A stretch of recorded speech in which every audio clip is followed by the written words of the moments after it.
Hello there and welcome to my channel Novice Modelling in a Midlife Crisis. My name is Andy and today we're doing a kit comparison between my two M8 Greyhounds and we're going to try and answer the question, who's better, Italeri or Tamiya? Now I recently hinted that I was going to do this kit comparison because I've recently offered this M8 Greyhound as part of a You Choose My Next Build feature for D-Day, where we ended up building the Italeri DUKW.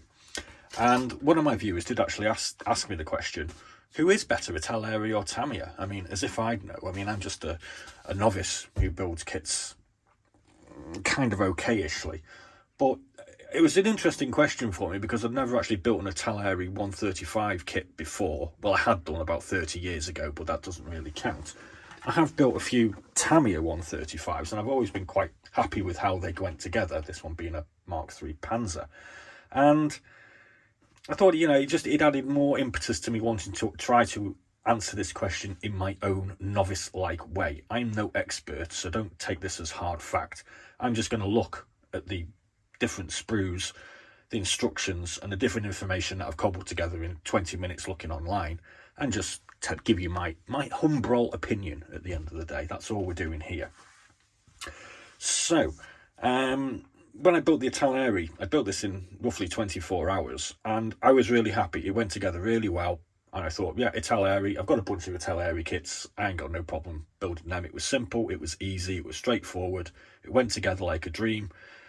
I think it's the first time ever that I've never had to reach for the Vallejo plastic putty on a kit as well. So I was well impressed with the Italeri DUKW, and I'd highly recommend that to anyone wanting to build something a bit different from a tank or a truck. The Panzer III, as you probably expect, that went together really well as a Tamiya, as Tamiyas always do. So what we're going to do is first we're going to have a look at the basic history of these two kits, and this is kind of interesting because normally when I've done this previously there will be a link up here to other kit comparisons that I've done. I tend to find myself looking at a sort of modernish kit versus an old kit, or a highly high-spec kit like a Mini Art to a Tamiya, and it's kind of you're comparing apples and pears at the end of the day. But these are kind of interesting because they were both from toolings that were created in 1998. So basically you've got the big two of the big manufacturers going head to head for an armoured car of the US Army. It's also kind of interesting because a lot of the boys from Eastern Europe and elsewhere don't really seem to have picked up on the little M8 as yet, because as far as I can find, these are the only two kits that are readily available. Your likes of Mini Art and ICM and all the guys in China haven't touched this one yet, and it's the standard armoured car of the US Army and other forces. So it's kind of important, I think. But anyway, let's have a look at the history of the Italeri first. This is kit number 6364. Obviously, some of the other kits do carry different numbers. This is a 1998 tool. There is also an M20 variant, which is a turretless sort of scout, more of a scout car available from Italeri and Tamiya. In 1999, it had some new parts. In 2011, it went through a new box. In 2016, Academy borrowed it, so Academy do actually produce an M18, but it's the Italeri one, and it's about twice the price. Is there extra parts in there? I don't know. And in 2023, we had this box for D-Day. The Tamiya, like I've said, 1998 tooling, this one here. In 1999, it had new parts, which was the M20, which is basically the turret that's taken off and some other bits are put on. And in 2020, there was a reissue with some extra figures and stowage. And I've seen this one online, and it's about £70. Price, that's important. Both of these you can pick up off eBay for £24 to £28, depending on the time of day or the weather outside. So they're both comparable in price. There isn't really one that's more expensive than the other. So you are literally picking Tamiya or Italeri with this. That's my opinion anyway. I'm not going to really pay an awful lot of attention to the instructions because I think everybody knows Tamiya instructions are really good. They give you lots of information going on. And to be fair, Italeri ones, there's not quite so much in extra details, but they go together really well. It's easy to follow, it's simples. The only thing that's benefits, I think, from the Italeri one is you do get these nice colour representations of what your model is supposed to look like when you've finished it. Tamiya only do it in black and white. So there's a bit of a thumbs up there for the Italeri, I suppose you could say. So there's our instructions out the way anyway. I don't really want to dwell particularly on those if I can avoid it. We'll have a quick look at the decals, because decals are important. So this is the Italeri set, and you will notice it comes with multiple American versions, but it also comes with this rather strange version here which says Viramundo. Now this is actually the Brazilian army in Italy.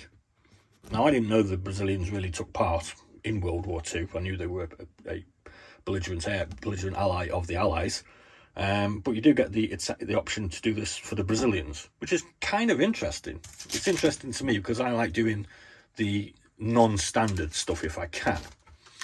The Tamiya decals, they also come with French options as well, which is pretty cool, I think, too. I mean, if I did this one, I think I would maybe sort of err towards doing the French just because it's slightly more interesting.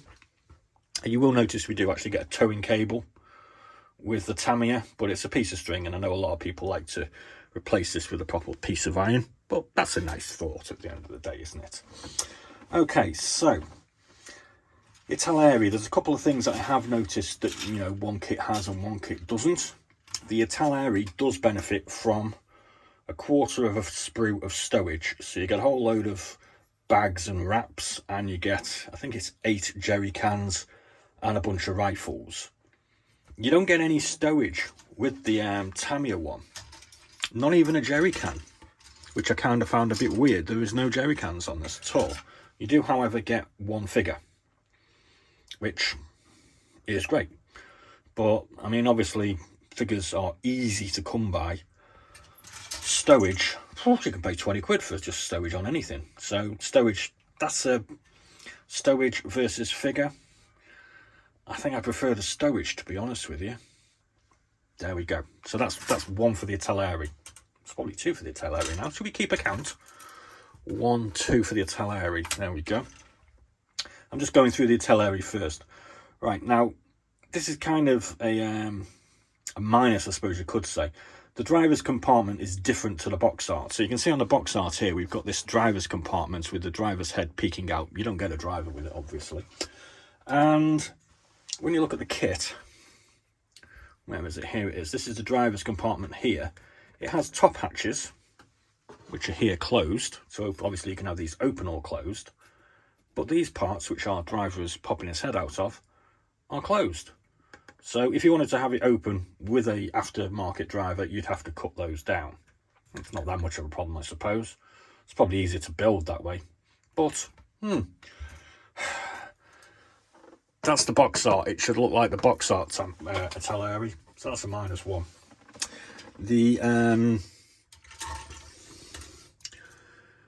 Tamiya, on the other hand, does come with a fully opening, well, where is it? Here it is. Does come with a fully opening driver's compartment, as you can see here on this photograph. So that's going to be a +1 to the Tamiya. We'll just do it on ones. There we go. +1 to the Tamiya, because you get a fully opening driver's compartment, and it's actually as per the box art. That's kind of important, I think. Okay, so turret casting. I know a lot of people like turret casting. Both kits you get casting on the gun mantlets and pieces. The Italeri has really quite nice thick casting on the turret as well. The Tamiya does have turret casting, but it's very nondescript. So I'm not really that bothered either way, to be quite honest with you. But I know some people do like turret casting. So that's one to the Italeri. So the Italeri is currently going at 3-1, but we're only really looking at the Italeri. Okay, so we've looked at decals already. This one comes with Brazilian. I think that's a +4. There we go, 4-1. Colour painting diagram. I like colour painting diagrams. 5-1 to the Italeri. I've got a list of Tamiya things here. So we've got figure. You get a figure with that, so that's a +1. Bigger wheels. Now, this is kind of interesting because I looked at the wheels and I thought, they look bigger on the Tamiya. And lo and behold, they are slightly bigger. It's kind of hard to see there, but there's definitely about a mil. Let's turn them that way, might be more obvious. Yeah, you can see there. There's probably about a mil or two width on the wheels, which is different. And I think the bigger the wheel, the better. So there we go, there's one to the Tamiya. Pre-built drive shafts. Now I struggle with drive shafts and all these fiddly parts.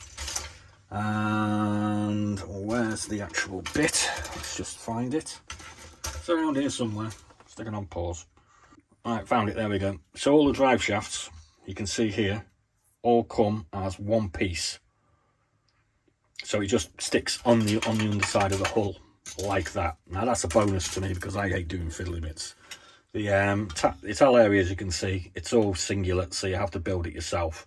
And that's no big deal, but that's just ease of build on something that you're never really going to pay much attention to or see. So, oh yeah, we've got teeth, haven't we, as well? Let's have a look at this. Now, although people like the finer detail, but you can actually see here on the gun ring, just about, you can see teeth for the rotation device there. The Italeri has none of that sort of detail on here. Mark my words. So there we go, there's one for the Tamiya. Radio equipment. There seems to be a slightly better level of detail on the cab interior in the main thing. As you can see here, we have, I think it's radio equipment, it could be control equipment, I'm not sure. So you get one of those with the Tamiya. You don't get it with the Greyhound, so I've docked them points for, you know, giving them a point for the extra stowage. So I'm gonna have to give Tamiya an extra point for the radio. And we also have a pre-built interior mounting for the turret as well. So you can see this piece here. This is the interior of the turret, which I'm assuming our crew member stands on here. This unfortunately does require building up with the Italeri, which that looks like a bit of a nightmare to construct properly. So I'm going to have to give that a point to the Tamiya as well. So on a very basic sort of, let's just have a look at a few parts and try to figure out which one is better. We've looked at a few things, and the Tamiya has scored 7 points against the Italeri's 5. I mean, it's very basic, I realise, and the only real way to actually decide which one is better is to build them. That's the obvious thing, but I ain't going to build these two anytime particularly soon, I don't think. So this is just a Muppet who makes models badly, a novice who's trying to learn a few things, just trying to share a little bit of information with you that he's felt on two comparable kits for comparable prices that are both pretty simple, I think. They're not mini art anyway, thank the Lord. So I hope you found that interesting and enjoyable, or vaguely so. I'll pop that one there because I'm quite proud of it. I think what we're going to say with these two kits is they're pretty much like for like, but one is slightly better than the other. I mean, I don't think a lot of people would be surprised that the Tamiya came out slightly on top, but from my past experience of a relatively modern Italeri kit, that's still a good kit in my opinion. And I must admit, I do like the stowage. I do like stowage. So I hope you found that interesting. There will be more kit comparisons coming up in the future. And please do remember, we're currently doing our next You Choose My Next Build feature, where we're asking you guys to choose between our Sturmovik, our Corsair,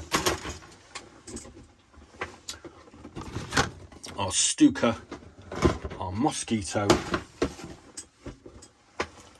and our bright orange Nanzan from the 172 Tamiya Warbird selection. There will be what's in the box kit reviews going up for those over the next 5 days, and we'll be building that next weekend. So please do drop a comment in the Warbird comment section and tell me which one you'd like to see built next. So this is Andy signing out. I'm going to go and build something now, I think. Thanks for watching, and as always, be seeing you.